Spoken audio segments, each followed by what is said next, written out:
Hey, I'm Serenity and this is my channel. Welcome back to my kitchen and welcome back to another Halloween inspired cake that we are decorating before we get into Hometown Horror Week very soon. So this cake I actually have been wanting to make for over a year. Right after I made my first ever heart cake, which was my 21st birthday cake, I wanted to make this cake, but I knew my skills weren't there yet, so I held off on it. This year I knew I could do it.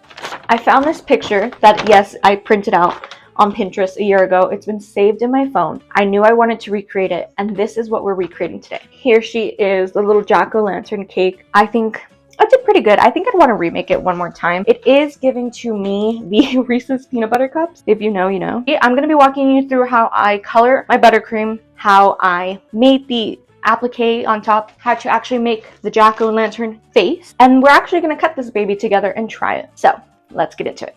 Starting with making our buttercream. So we're going to whip our unsalted butter for 10 minutes. I'm making a triple batch, but the recipe on the screen is my recipe for a single batch. Once the buttercream has turned white and doubled in size, we're going to add all the sweetened condensed milk, the vanilla, and the salt. Give that a really good mix for about 5 more minutes, and then our buttercream is ready. It is silky smooth. It is so good. I use a Russian buttercream. I don't like American buttercream. If you want an in-detail video on this, it's on my channel. I'll have it linked for you. So from here, I'm going to separate the buttercream into 4 different bowls. This first bowl I'm making is orange, which is the main color for our cake. The food coloring brand I like to use is called Enco. You can get it on Amazon. It works really well, really pigmented. So I'm also going to mix up some black and some yellow with a whisk in separate bowls. Now, my biggest tip with your colors is you're going to want to set them aside and let them develop, especially when you're using black. So I usually mix my colors and then let them sit for about an hour before I even start decorating the cake. That way they can oxidize and develop, especially when you're working with black, because you don't want to use a lot of black food coloring, but I will guarantee it's going to get everywhere.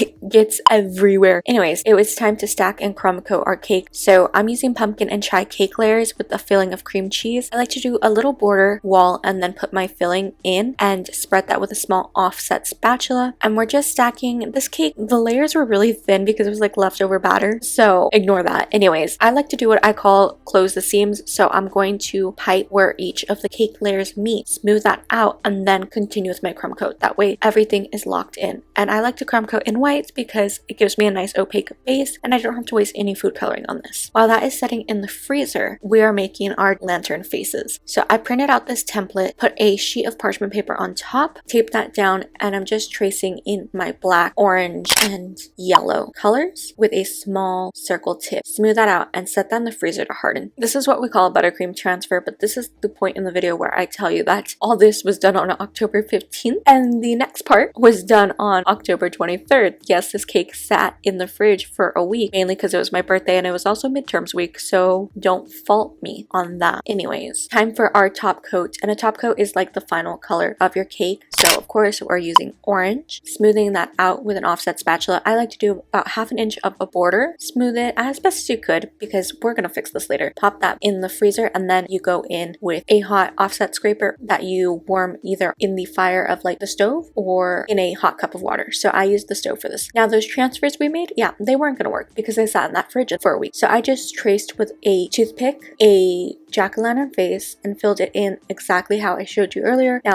this is not as easy as it seems. Like, it wasn't difficult, but it wasn't that simple. I was constantly worried that I was gonna mess it up with my palette knife, but it turned out okay. And I'm just repeating the same process you saw earlier. Now since this was freehand, it is a little off-centered. That's totally okay. It kind of looks like the jack-o'-lantern is smirking, but the palette knife is just to smooth this layer down. And I'm using a number 5 Wilton tip for this for all 3 colors, going in with the orange to trace the black outline, and then on top of that the yellow to give some dimension. Finally, it is time to start our vintage piping. So I'm using a ruffle tip to go all the way around the cake, then a star tip in white to do what I'd like to call the big shell border on the top and the bottom like this. And inside on top of that yellow, we're going to use a smaller shell tip, which this is a 21 tip, to add more dimension. And finally, we're going in with that same star tip we used to draw the jack-o'-lantern face to add this final dot border dimension. Using that same ruffle tip, we're going to do ruffles on top of the bottom border, and that same shell tip, we're going to do shells on the top of that border, which I like to call this the upper lip. So using that same